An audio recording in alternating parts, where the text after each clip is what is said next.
Wassalamualaikum warahmatullahi wabarakatuh. Terima kasih sudah klik video ini. Oke, Wak, jadi di malam ini ya, seperti biasa aku akan menceritakan lagi satu kisah horor Wawa ke kalian semua. Di sini ada nggak, Wak, di antara kalian yang suka touring?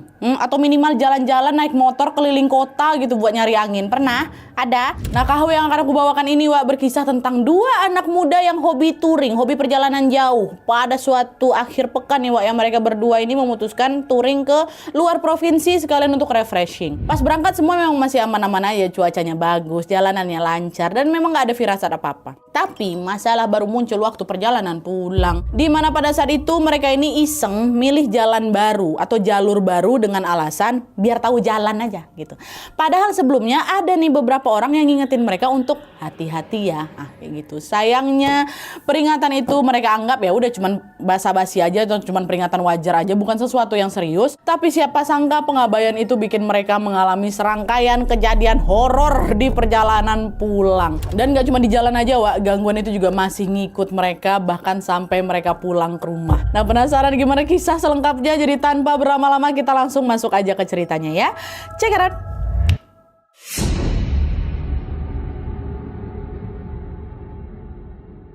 Oke, Wak, jadi kisah yang akan aku ceritakan ini dikirim sama Wawa kita yang bernama Mas Dimas dari Bandung. Halo, Mas. Nah, jadi pengalaman horor ini dialami Dimas waktu tahun 2020 kemarin, waktu dia lagi touring sama temannya yang bernama Alman. Jadi ceritanya waktu itu Dimas ini masih kuliah di salah satu kampus yang ada di Bandung, Wak. Dan dari semua temannya, Alman lah yang paling dekat sama dia. Soalnya mereka ini sama-sama suka touring gitu. Tiap ada waktu senggang, mereka ini pasti langsung gas, Wak, untuk touring. Kemana aja lah, pokoknya naik motor kemana-mana. Nah, di suatu hari, tepatnya pada hari Sabtu, Wak, Dimas sama si Alman ini berencana liburan ke salah satu spot wisata yang ada di Tasikmalaya. Mereka sepakat berangkat jam 7 pagi. Tapi mereka waktu itu boncengan satu motor aja, Wak, bukan motor masing-masing. Alman yang nyetir, Dimas yang duduk di belakang, Dimas yang dibonceng. Nah, waktu di perjalanan nih, udah ngegas kami, belum sampai Tasik lagi, Alman nggak sengaja lihat papan penunjuk arah, Wak. Tulisannya Jogja 360 km.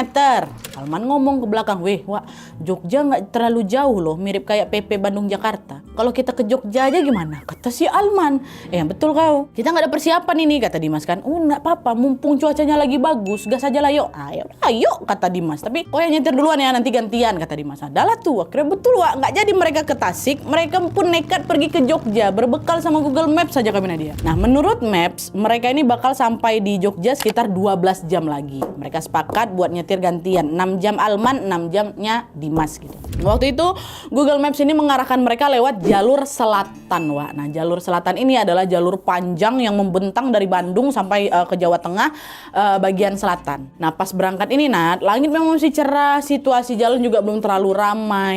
Tapi begitu kami masuk ke area hutan, suasananya langsung berbeda di situ. Belokannya makin banyak ya kan, kanan kiri itu udah hutan-hutan rapat tuh, Nat. Dan waktu itu entah kenapa hampir nggak ada kendaraan yang lewat. Ya ada, coba jarang gitu loh. Dimas sempat mikir, kok makin sepi nih. Tapi dia nggak ngomong ke Alman supaya si Almannya fokus nyetir ya. Nah, setelah beberapa jam di jalur hutan, mereka pun keluar ke perkotaan untuk mencari makan. Habis makan, Dimas sama si Alman ini gas lagi lah untuk supaya cepat sampai. Tapi pas kami baru mau naik motor, Nadia, ada bapak-bapak tiba-tiba aja nepuk bahu aku. "Hati-hati ya, Mas," kata dia kayak gitu. Nada bicaranya juga serius sekali, sampai-sampai sempat terdiam aku, Nadia. Nggak lama baru aku bilang, "Oh iya Pak, makasih ya." Di sini Dimas juga nggak mikir aneh-aneh, wajar aja lah ya ada yang bilang kayak gitu. Bapak ini kan tahu kami lagi mau siap-siap jalan ya kan. Karena setelah itu mereka tetap lanjut jalan tuh, menembus panasnya jalur selatan. Tapi belum lama mereka jalan, tiba-tiba hujan deras sekali, macam air yang ditumpahin. Mereka memutuskan untuk neduh bentar lah itu di pom bensin. Sambil nunggu hujan reda, Dimas mampir ke warung kelontong, Wak, yang memang nggak jauh dari pom bensin tadi buat beli rokok. Sementara si Alman masih neduh tuh di pom bensin, nggak ikut dia ke warung. Nah, pas sudah di warung mau bayar itu rokok, si ibu warung itu nanya, "Dari mana, Mas? Mau kemana?" Katanya. Dimas bilang, "Kami dari Bandung, Bu, mau ke Jogja." Tapi setelah Dimas ngejawab itu, ibu tuh langsung diam deh. Terus pandangannya tertuju ke belakang aku, ke belakangnya si Dimas. Kayak gitu, macam ada sesuatu gitu di belakang. Padahal nggak ada, di warung tuh cuma aku yang beli. Nah, nggak lama dari itu, ibu tuh ngomong lagi, "Hati-hati ya, Mas," katanya. Iya Bu, makasih ya Bu ya gitu. Nah, udah tuh, dibilang hati-hati lagi sama si ibu ini. Cuma Dimas kan, ya udah biasa aja kayak gitu. Dimas keluar warung, balik lagi lah ke pom bensin. Untungnya nggak lama dari itu hujan tuh udah mulai mereda, Wak. Mereka lanjut lah ini jalan lagi ya kan. Dan setelah hampir 12 jam kami naik motor Nadia, kami sampailah itu di Jogja jam 8 malam. Waktu nyampe kami langsung OTW ke penginapan yang nggak begitu jauh dari lereng Merapi, memang naik kami ke atas. Nah di sana mereka langsung check in di penginapan, ganti baju, terus tidur, istirahat biar besok bisa explore ke beberapa spot wisata yang udah mereka cari di malam itu. Nah besoknya ada masuk hari Minggu nih ya, Dimas sama Alman bangun agak siang tuh, Wak. Terus mereka check out dan mereka langsung mampir ke tempat-tempat yang mereka mau tuju itu, beberapa spot wisata. Tapi anehnya di situ Nadia, aku juga udah ngerasa di 2-3 tempat wisata yang kami kunjungi, aku ngelihat ada beberapa orang yang ngeliatin kami lama kali Nat. Kayak digituin. Aku nggak takut Nadia, cuman heran aja ngapain nengok aku kayak gitu kali gitu kan. Tapi ya udahlah, karena memang lagi liburan, Dimas cuek aja dan fokus nikmati suasananya. Sekitar jam 2 siang mereka mampir ke angkringan yang nggak begitu jauh dari lereng Merapi itu. Nah pas lagi nyeduh kopi, Dimas nanya, "Man, nanti waktu kita balik," mereka langsung balik hari itu juga, Wak. Memang biasa kami kayak gitu Nadia, bentar-bentar aja, yang penting udah sampai terus balik udah gitu. "Nanti waktu balik sore ini ke Bandung, enaknya kita lewat mana ya?" katanya. Alman bilang, "Kemarin kan kita udah lewat jalur selatan nih. Sekarang kita baliknya lewat jalur utara aja yuk, biar tahu jalan kita," kata si Alman. Aman nggak tapi, Wak? Aku belum pernah soalnya lewat sana." Aman. Aku udah tinggal tengok map saya kan bisa. Nanti aku aja yang nyetir," kata si Alman. Nah di situ Dimas tuh sebenarnya masih agak ragu, Wak, karena belum pernah lewat sana. Tapi karena Alman kedengarannya meyakinkan, ya udah aku ngikut-ngikut aja Nadia. Udah selesai makan, nongkrong bentar apa segala macam, baliklah mereka. Mereka betulan memang cuma 1 hari aja, Wak, di Jogja. Nah, setelah menentukan jalur utara tadi, mereka siap-siap pulang supaya nggak kesorean. Pas mau ngambil motor di depan angkringan, Wak, tiba-tiba datang lagi nih tukang parkir. "Hati-hati ya Mas," kata dia kayak gitu lagi. Denger itu Nat, itu kan sebenarnya biasa kan, cuman aku agak kaget. Oke, ini udah ketiga kalinya nih aku diingetin untuk hati-hati. Pertama bapak-bapak kemarin, terus ibu warung, sekarang tukang parkir. Sebenarnya itu kan memang peringatan yang wajar kan, Wak. Cuma yang bikin aneh itu nada mereka bertiga tuh sama-sama tegang, Wak. Biasanya kan, "Hati-hati ya Mas," sambil ngobrolin motornya, "Hati-hati ya Mas." Kayak gitu, semua pada natap aku serius semua kayak gitu Nadia. Itulah kenapa aku ngerasa janggal. Cuma ya udah, aku tetap senyum sama si Mas itu, aku bilang makasih, habis itu kami pergi. Udah ngegas, motor kan si Alman yang nyetir lagi kan. Mereka lanjut lah masuk ke jalur utara seperti rencana awal. Awalnya di situ juga perjalanan pulang masih aman-aman aja Nadia. Langit belum begitu gelap, jalanan juga masih nggak terlalu ramai. Tapi semakin jauh keluar kota, suasana mulai agak beda. Kendaraan yang lewat makin dikit, langit juga perlahan udah mulai gelap nih. Nah pas nyampe di daerah Magelang Nat, tiba-tiba hujan lagi. Nah karena nggak mau kemalaman, kami bablas aja tuh pakai mantel aja bentar, terus bablas hujan-hujan kayak gitu. Tapi makin lama kami jalan, Nadia, hujan tuh makin deras. Terus kiri kanan kami nih udah mulai berubah hutan gitu loh. Dimas memang udah pernah lewat hutan di kayak gitu kan, waktu berangkat tadi kan juga lewat hutan kan, walaupun di titik yang berbeda. Tapi suasananya yang beda, Nat. Sepi itu kerasa lebih dalam gitu. Dan beberapa kali Nat, aku ngerasa kok kayak ada yang ngikutin kami ya. Bukan motor, bukan mobil, tapi kayak ada yang ngikut, ada yang nempel dekat motor kami. Waktu aku tengok ke belakang nggak ada siapa-siapa. Jangankan orang, Nat, kendaraan aja nggak ada yang lewat. Aneh nggak tuh? Kami aja yang ada di situ, masih diam aja di situ. Aku nggak ada nanya sama si Alman, supaya Alman kan lagi nyetir kan, supaya nanti dia nggak kepikiran. Udah akhirnya diam aja. Tapi kok ada yang aneh ya gitu. Motor terus melaju tuh sampai akhirnya hujan makin deras lagi, pandangan mereka pun terasa buram. Aduh nggak bisa nih. Nah nggak sanggup melanjutin perjalanan, Alman pun nepi, dia memutuskan untuk neduh dulu. Untungnya nggak jauh di depan kami itu Nadia ada gubuk kecil bambu. Ya, Alman langsung menepi di sana. Nah tapi baru kami turun tuh Nat, set turun, berhenti hujan tuh, tiba-tiba berhenti, betul-betul berhenti total. Langsung berhenti, karena ada berhenti nggak jadilah kami duduk Nat, naik lagi motor, set, dah ngegas lagi, nyeng, ini. Baru beberapa meter kami jalan aja, turun lagi hujan. Dan hujannya yang kayak hujan nggak santai tuh, memang udah buram kali pandangan kami kan, menepi lagi lah sini. Siapa si Alman? Neduh di bawah pohon besar. Pas kami berhenti, nepi tuh, berhenti juga hujan tuh. Apa nih? Tiap mereka berhenti, hujannya juga berhenti, Wak. Nanti mereka jalan, hujannya makin deras lagi. Kayak di atas tuh ada keran shower, Nat, yang bisa dihidup nyalakan tuh. Kayak gitulah, kurang lebih bayangannya. Alman mungkin gegara capek nyetir kan, ngomel aja. Apa kayak gini nih? Itu marah dia, Wak. Dimas cuma bilang, cuaca lagi nggak beres nih, Man. Udahlah, kita tunggu bentar aja. Kalau memang betulan berhenti, baru kita lanjut ya, kata si Dimas. Di situ sebenarnya aku udah ngerasa aneh kali Nade, tapi aku berusaha tenang supaya Almannya juga nggak tegang ya kan. Akhirnya, dah tunggu di sini dulu, ngerokok aja dulu dah. Benar-benar sebat 2 batang lah itu Nadia. Hujan memang nggak datang lagi. Betulan berhenti lah gitu. Feeling aku ini kayak betulan berhenti nih kan. Nah di situ mereka lipatlah mantel, lanjutlah jalan lagi. Lanjut ngegas nih. Nah untungnya tuh mereka ngegas, nggak hujan lagi Wak. Cuman di situ hari udah gelap Nadia. Satu-satunya sumber cahaya kami ya udah cuma lampu motor tuh aja. Dan makin lama kami jalan Nat, aku mulai ngerasa nggak yakin. Ini jalur nih benar apa enggak ya? Soalnya selain gelap, selain sepi Nadia, HP aku tuh tiba-tiba hilang sinyalnya. Maps mereka tuh nyandat. Kok hilang sinyal nih? Nah di tengah kebingungan itu tiba-tiba muncul sorot lampu mobil sedan Wak dari belakangnya. Alman agak langsung minggir dikit kan. Dipotong mobil nih. Mobil ini motong mereka. Terus dia belok kanan Wak. Nah nggak lama Alman nanya, Dim kita belok mana nanti Dim? Pas pula waktu dia nanya sinyal HP muncul lah dia. Wak bisa nih belok kanan, udah ikutin mobil tadi aja kata si Dimas ya kan. Belok kanan lah ini si Alman. Tapi begitu mereka belok Wak, mobil sedan itu udah nggak ada, hilang Nat.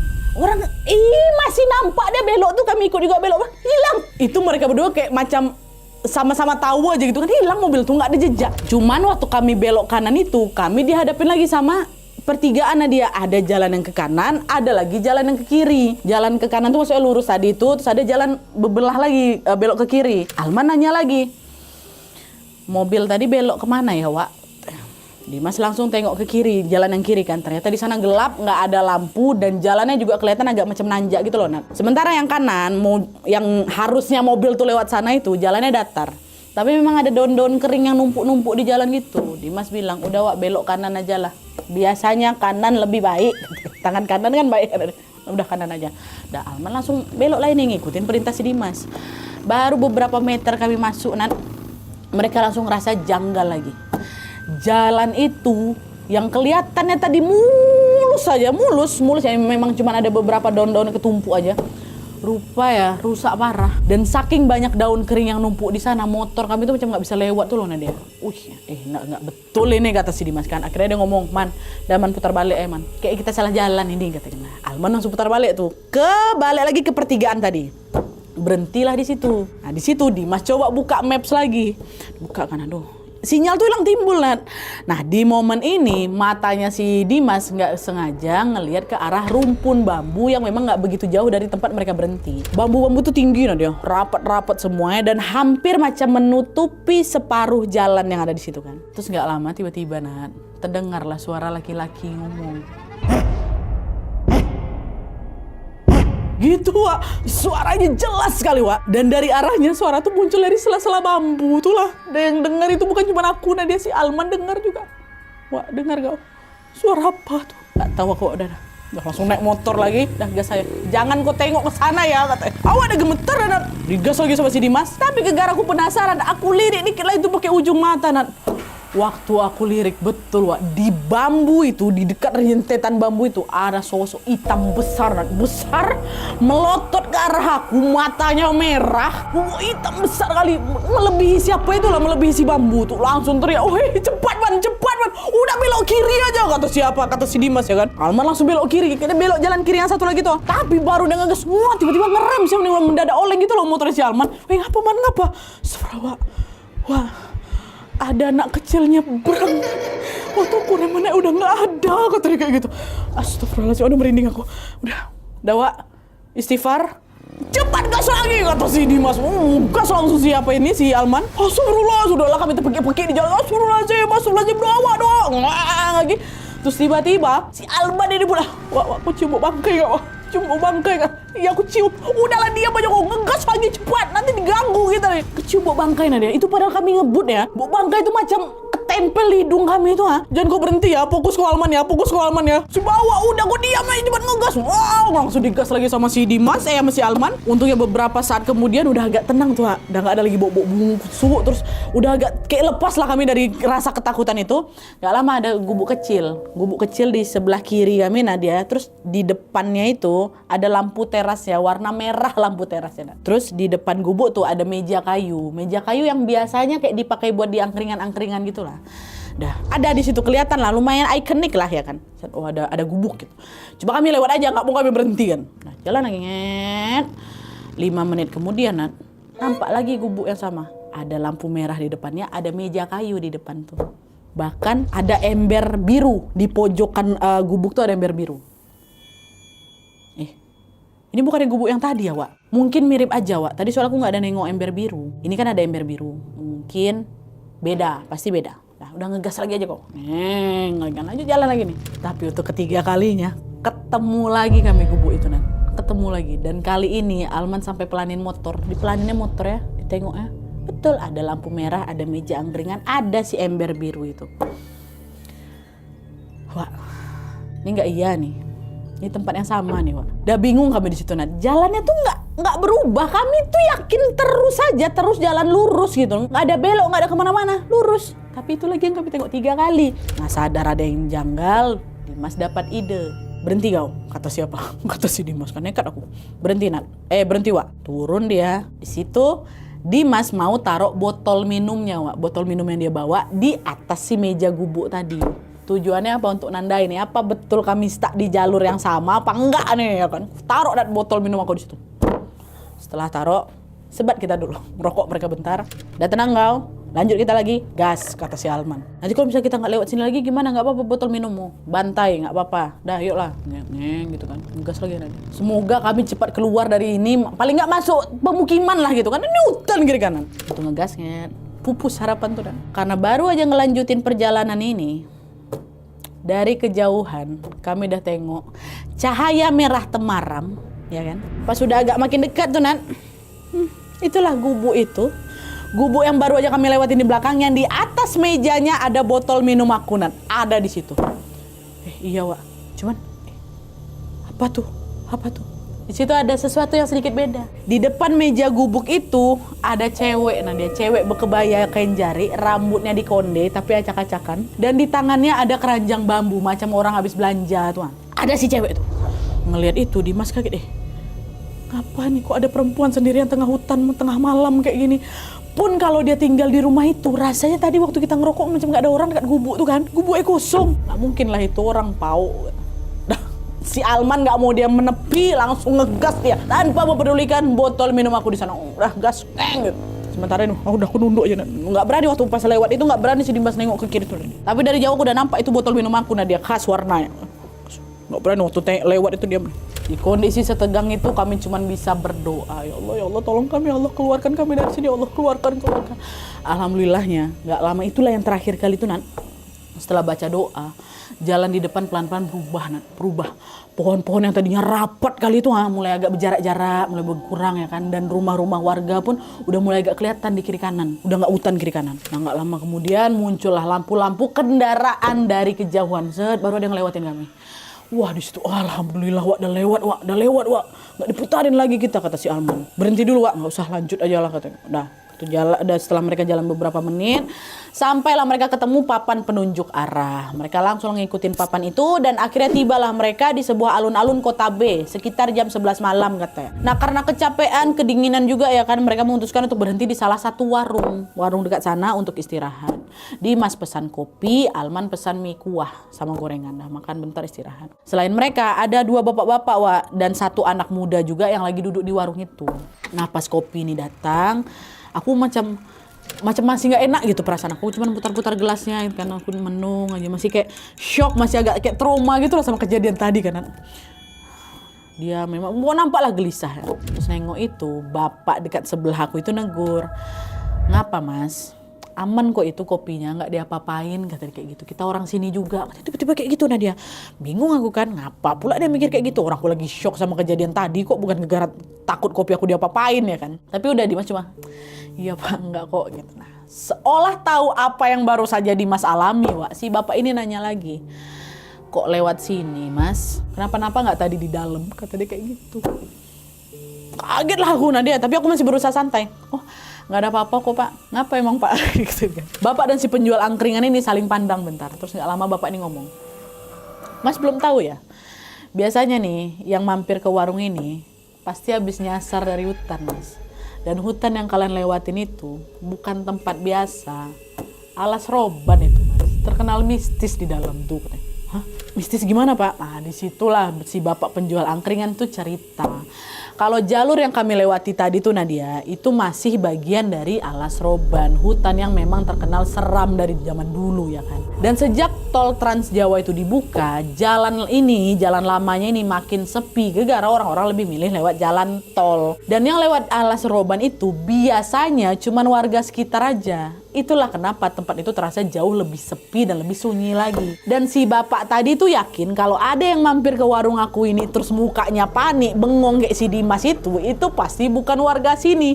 Dan pasti dia habis disesatin di alas. Udah biasa kayak gitu. Nah, waktu dengar penjelasan itu kaget lah orang berdua ini, si Dimas sama si Alman kan.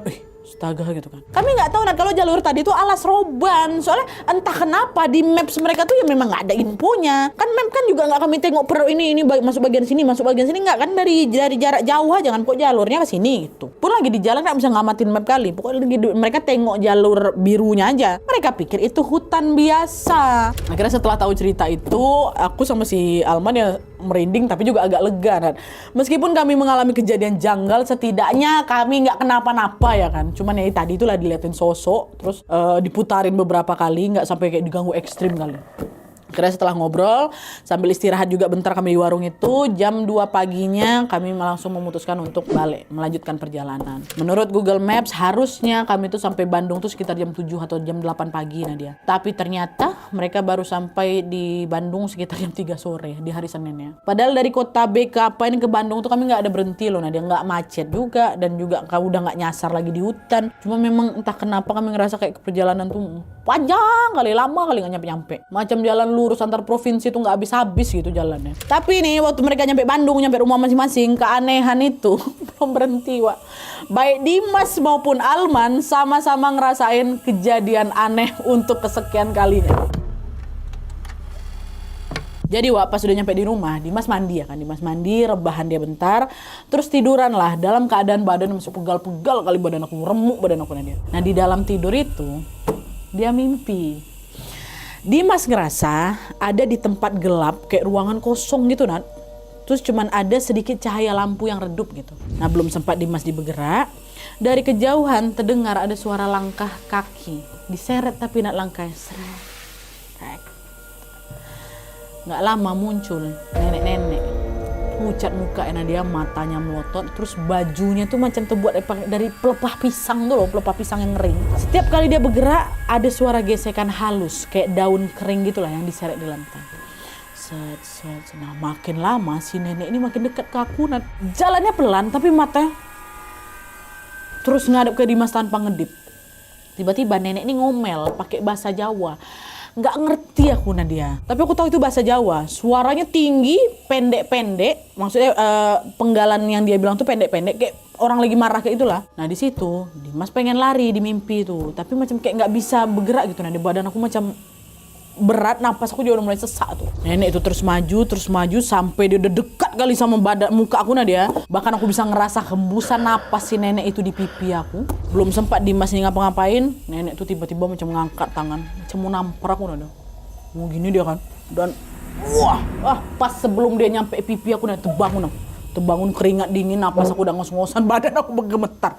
Pas nengok HP udah jam 9 pagi. Nah karena takut mimpinya ada hubungannya sama kejadian kemarin, si Dimas langsung telepon si Alman ya kan. Weh kok datang ke rumah aku loh, kenapa? Datang dulu kok ke rumah aku kan. Nah waktu si Alman datang langsung cerita lah si Dimas. Weh tadi aku mimpi didatangin nenek-nenek, weh ada hubungannya gak ya sama perjalanan kita kemarin?